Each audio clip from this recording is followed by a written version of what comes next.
Bonjour Aïcha, Ça va, vous allez bien ce matin? ça va très bien, alhamdoulilah. Très bien. Alors, pas Malik, qu'est-ce qui fait l'essentiel de l'actualité politique et économique de ce matin? Aïcha, on démarre cette actu politique et économique de ce matin avec des déclarations du président Bassirou Diomaye Faye, déclarations sorties du Conseil des ministres d'hier dans le cadre des législatives anticipées. Le président Bassirou Diomaye Faye invite le ministre de l'Intérieur et de la Sécurité publique en charge des élections a engagé des concertations avec la Commission électorale nationale autonome, les acteurs politiques et les organisations impliquées afin de partager toutes les informations techniques, administratives et financières relatives aux élections législatives anticipées du 17 novembre 2024. Il a aussi demandé au ministre chargé des élections de déployer dans le communiqué une vaste campagne de communication auprès des acteurs politiques et du public pour préciser dans la transparence les règles d'organisation du scrutin et de déroulement de la campagne électorale. Le président a demandé au gouvernement de prendre toutes les dispositions afin d'assurer la bonne tenue du scrutin pour les électeurs sénégalais établis sur le territoire national et ceux résidant à l'étranger. Restons toujours sur l'actualité politique avec Bougane Gueye Dany, le leader des Gumzo, qui tire sur le régime.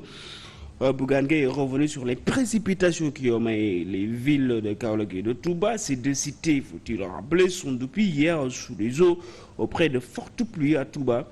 Ces fortes pluies ont d'ailleurs provoqué la mort de 2 personnes, 7 blessés dans la cité religieuse et l'effondrement de 30 maisons. Pour revenir sur les inondations qui frappent Touba, Kaolack et Kolda, le Sénégal et les Sénégalais, l'hivernage ne saurait être imputé à un parti politique, mais la gestion de la prévention des inondations catastrophiques naturelles incombe au gouvernement, a fustigé le leader de Gomsebob avant d'ajouter qu'à défaut de convoquer la cellule nationale de prévention de lutte contre les inondations, poursuivant son réquisitoire contre le régime de Diomaye Faye de Sonko, Bougane Gueye a sommé ce dernier, c'est-à-dire Ousmane Sonko, a apporté une réponse appropriée à la situation de catastrophe naturelle à Touba et Kaolack et toute autre région sinistrée du Sénégal pour fournir l'assistance adéquate aux milliers de sinistrés. Pour la même occasion, le futur candidat Gomsobop, concernant les élections législatives prochaines à la députation, a apostrophé le ministre de l'Hydraulique et de l'assainissement, Cheikh Tidiane Dièye, ont enfoui dans un scandale sur les accusations et alerte l'ancien directeur général Cheikh qui avait averti sur les contrats et leur implication pour la ville de Touba. Politique toujours, Mamadou Diagne Fada critique les nouveaux dirigeants sur la ligne de Bougane Gueye Dany. Le comité directeur du Parti des libéraux démocrates réformateurs LDR-ISL, dirigé par l'ancien ministre Mamadou Diagne Fada, aborde la situation nationale. Le comité directeur a procédé à l'évaluation des 6 premiers mois de gouvernance de Diomaye Faye à la tête de la magistrature suprême. Le comité directeur est au regret de constater, pour son offusqué, que ce premier semestre de la gouvernance du président Bassirou Diomaye Faye est une transition de pouvoir qui ne permet guère un bel avenir, écrit-il. Comme en atteste entre autres les déguerpissements des marchands ambulants, vivement contestés, le népotisme caractérisé dans la dévolution des responsabilités étatiques au détriment du mérite et les fortes inondations qui ont plongé certains citoyens dans le désarroi. Se désole-t-il, à ce tableau sombre viennent s'ajouter une gouvernance socio-économique chaotique et des scandales à n'en plus finir.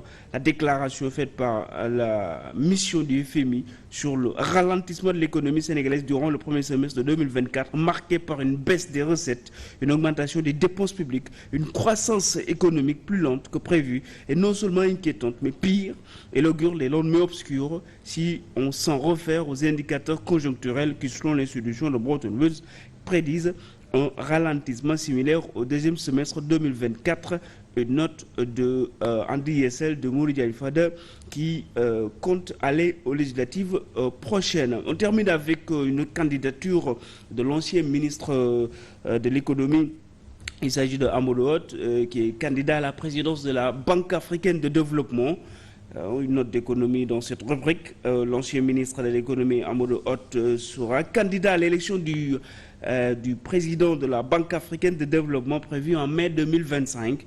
En raison de la candidature qu'il prépare, Amadou Hott a démissionné de ses fonctions d'envoyé spécial du président de la BAD chargé de l'Alliance pour l'infrastructure verte en Afrique. Il dit « Cette décision est motivée par mon intention de briguer la présidence de la Banque africaine de développement, ce qui pourrait créer un conflit avec mon rôle actuel à la banque »,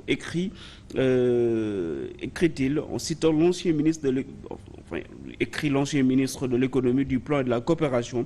Il a rendu hommage au leadership visionnaire exceptionnel d'Akinwumi Adesina, c'est-à-dire le président sortant, le Nigérian, qui dirige la BAD depuis une dizaine d'années.